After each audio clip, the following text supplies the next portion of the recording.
vida, a transformação por trás das cicatrizes.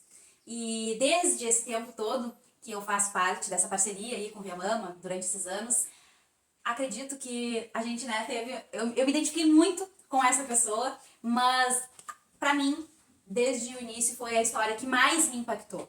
E aí por isso que eu convidei ela para ser a nossa primeira convidada. Então seja muito bem-vinda, Tânia. Hoje esse episódio vai ser impactante, emocionante, mas a gente tá aqui para isso, para mostrar para vocês a importância de falar sobre essa doença, né? Então, Tânia, gratidão. Primeiro, por tu abraçar o projeto. E segundo, por tu topar ser uma das entrevistadas, ser a primeira a dar essa cara a tapa. Eu queria que tu começasse, então, te apresentando, né? Dizendo quem é a Tânia. Bom, a Tânia é uma mulher hoje com 60 anos, que descobriu o câncer quando tinha 44 anos. Uma filha ainda pequena, de 7 anos, né? Fundadora do Grupo Via Mama, uma das fundadoras. Estou aqui há 11 anos trabalhando pela causa. Olha só. Tânia, quando tu falou aqui já pra gente, né, há quanto tempo tu descobriu, eu queria saber qual foi o primeiro impacto, o primeiro pensamento, como foi esse diagnóstico, a notícia, né, receber essa notícia e o impacto disso pra ti. É complicado, né? Quando eu estive no consultório do médico, que ele pegou o exame, ele virou para mim e disse: não tenho uma notícia boa para te dar. Tu está com câncer de mama. Na hora, a primeira coisa, normal de pensar assim, acabou minha vida. Que vai ser da minha filha com 8 anos, né? Saí daquele consultório com aquilo na minha cabeça, assim, e eu olho na minha volta como se eu estivesse vendo tudo pela primeira vez. O céu estava mais azul, o sol estava mais brilhante. E aí hoje eu me dou conta que não era como se eu estivesse vendo pela primeira vez, assim como se eu estivesse me despedindo. Pela última vez. Pela última vez. Mas eu prestei atenção a partir daquele diagnóstico nas coisas ao meu redor. Uhum. As coisas que eu sentia que eu estava perdendo, que estava escorrendo pelo meio dos meus dedos.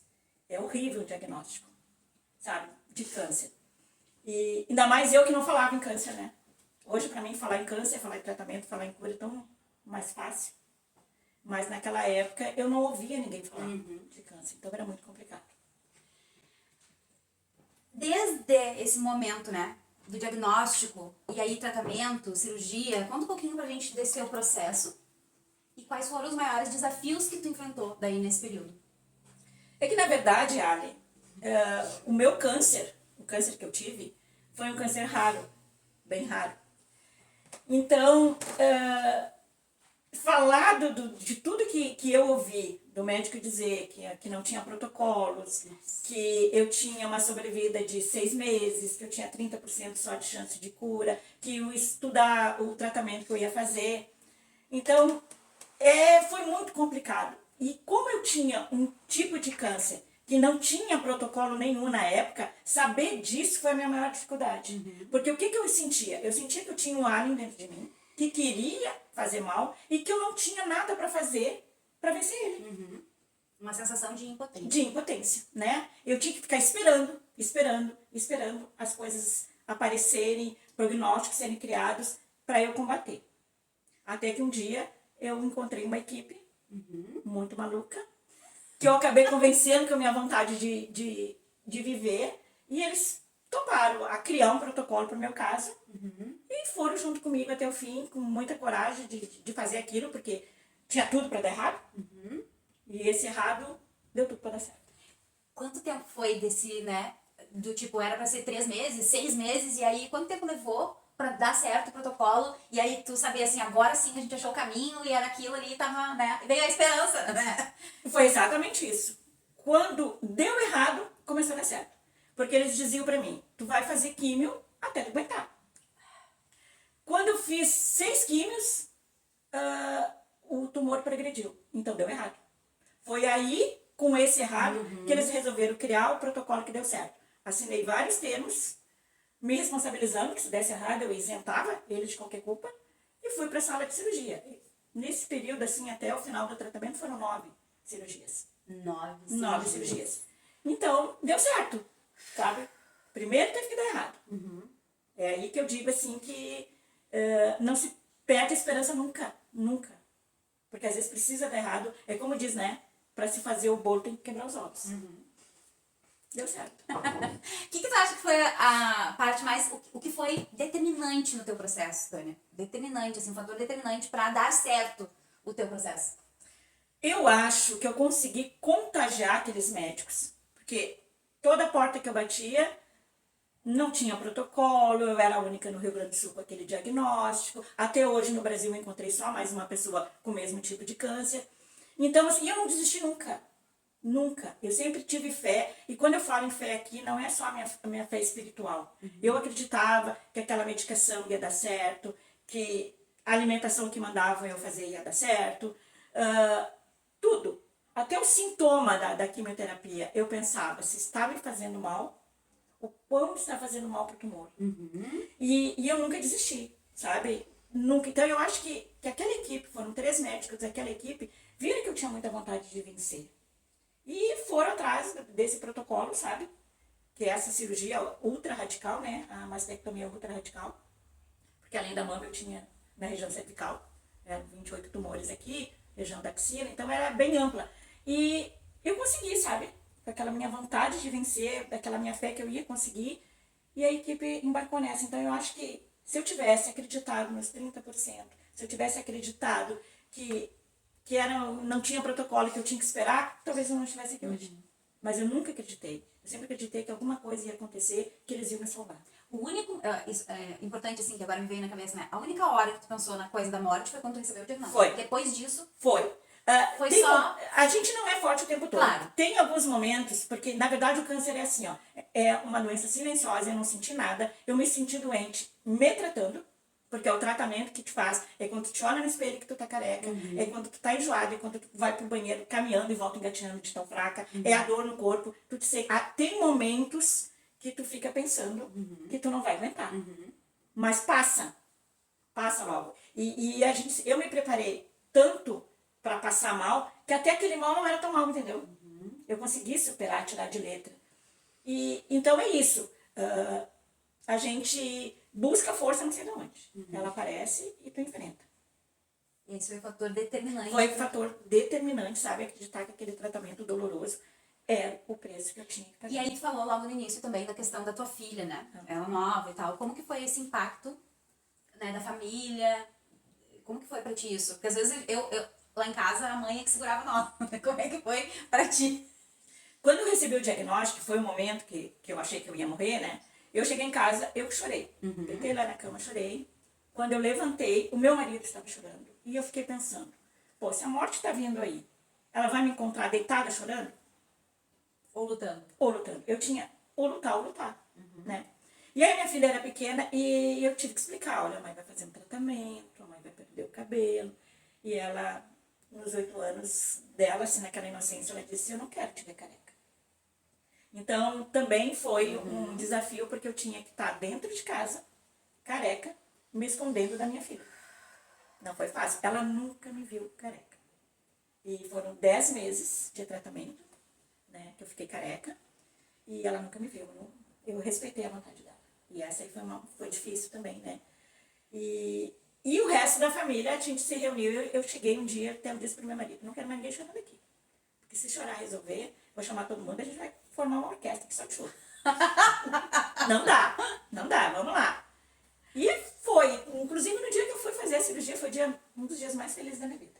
Porque eu tava indo tirar o ar, que tava aqui dentro. Uau, vai. Eu queria ter uma plateia de aplausos.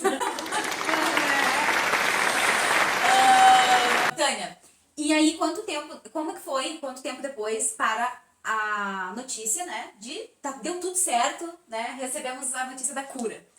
A notícia da cura veio bem precoce, porque eu me lembro que quando eu acordei na UTI, que eu fui pra UTI, 7 horas, e chegou o cirurgião e ele disse assim pra mim, eu nunca vou esquecer as palavras do doutor. Ele disse assim pra mim, Tânia, tem dia que a gente sai do hospital, a gente vai pra casa e não consegue deitar a cabeça no travesseiro e ficar tranquilo. Hoje eu estou saindo daqui e vou dormir a noite tranquila porque eu tirei tudo. Ali, quando ele me falou isso, eu já sabia que eu estava curada. Mas aí eu fiz mais algumas sessões de químio, de radioterapia, e mais um ano de uma outra medicação. Então, um ano depois que veio a tão sonhada palavra assim, ó, tá em remissão. Para mim, remissão é cura. Porque eu estou aqui 15 anos em remissão. Que maravilha. Tem uma parte muito importante que a gente traz aqui nesse projeto, e a gente vem trabalhando, né, Tânia, nos nossos projetos do Via Mama, que é a parte da cicatriz, né? Eu queria que tu contasse pra gente como é essa convivência, né, apesar da remissão, apesar da cura, essa convivência com essa cicatriz. Olha, eu procuro sempre ser muito alto astral, muito positiva, ser bem-humorada. Eu costumava dizer que eu preferia estar com uma mama só mais viva do que as duas no caixão. É verdade, mas não é fácil. A gente ser mutilada não é fácil. Quando eu recebi a notícia que eles precisariam retirar toda a minha mama, eu disse, retira, o que é uma mama? Né? Eu preciso estar viva. Mas, com o passar do tempo, a gente queria estar viva, mas bem consigo mesma. A gente não consegue ficar. Não consegue. Aí eu ainda passei pelo desafio de fazer reconstrução, reconstruir, me sentir inteira novamente, me sentir perfeita. E alguns meses depois, né, quase 10 meses depois, eu tive uma rejeição e eu precisei retirar novamente. Essa doeu. Porque agora eu estava retirando, não para salvar a minha vida, para eu ter que aceitar a minha vida sem mama definitivamente. Mas, né, uma disfarçadinha aqui, uma roupinha mais ajeitadinha ali, e a gente vai indo, né? Afinal, o que é uma mama? O que é uma mama, né? Olha, não, é punk, gente, é punk ouvir essas questões e eu acho que deve ser muito complicado mesmo, não acho, não tenho certeza, né, esse maior desafio da convivência com as cicatrizes e de lidar com isso de uma forma tão bem-humorada, tão positiva, isso é muito inspirador. E essa é uma característica, um objetivo desse projeto, né, inspirar as pessoas que, apesar das cicatrizes, existe uma vida linda pela frente, um projeto lindo que depois a Tânia, né, veio a fazer, que é o Via Mama, e que a gente tem a honra, né, de ter essa parceria. Então, muito lindo poder estar contando essas histórias e virão aqui muitas outras histórias nesse projeto para vocês. Mas eu queria, Tânia, que tu falasse também pra gente ir, assim, já pro nosso encerramento, né? Qual que tu acredita que foi a maior transformação nesse processo todo, desses anos pra cá, desde o diagnóstico até o teu processo de tratamento e tudo mais? O que tu acredita que foi a maior transformação pra tua vida?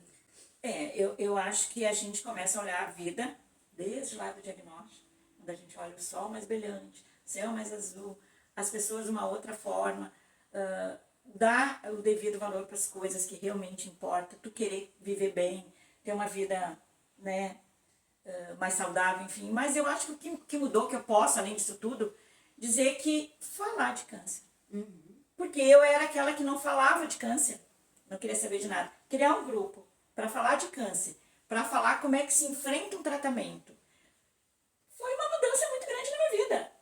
Eu usei a minha dor para trabalhar com amor em prol das pessoas que estão passando pelo que eu passei. Foi uma transformação. Hoje eu acho que eu adoeço se eu não tiver o Via Mama. Se eu não tiver esse trabalho de amor, sabe? De mostrar para as pessoas, tô aqui, 15 anos, tem jeito, tem cura. Câncer não é um chamado, uma sentença de morte. É um chamado a viver, como é o nome do nosso projeto, chamado a vida. Então, assim, eu acho que essa é a minha maior transformação. Fazer da minha dor um amor ao próximo. Que coisa mais linda. Eu acho que com isso a gente pode já encerrar, porque eu ia te pedir um recado, uma, né, frase, eu não sei se tu ainda quer dizer mais alguma coisa, mas pra mim essa frase final, esses recados finais já serviram como um chamado para as pessoas, né, que falem sobre isso. Tu que sabe, se tu quer dar mais um recado, se tu tem mais alguma fala, por favor, fica... Essa frase realmente, sabe, para quem está passando pela doença, é exatamente essa, né? Ninguém está sentenciado a morrer por ter câncer. Muito pelo contrário. Lutem, acreditem. Em cada gotinha da medicação que vocês tomar, de cada orientação médica, enfim, acredite em você, porque isso é muito importante. Eu acreditei em mim e fiz os médicos acreditarem em mim que a gente ia conseguir. Então é isso. É fé e vamos lá. A vida tá te chamando. Que coisa mais linda. E a gente pode, para encerrar, eu quero já te agradecer, né, Tânia? Muito, muito por esse momento. Mas tenho também um mimo aqui pra ti. Que que é, né, o simbolismo aqui, simbolizando a vida, que a vida segue, que a vida é maravilhosa, é uma planta para te regar, para te cuidar, como se fosse, assim como tu cuida da tua vida, como tu cuida todo esse tempo, a gente está trazendo essa planta, né, aqui no projeto como um símbolo para as nossas convidadas, para que levem esse carinho e lembrem sempre do quanto a vida é importante e de que a vida, apesar das cicatrizes. Muito obrigada. Eu que agradeço. Ui!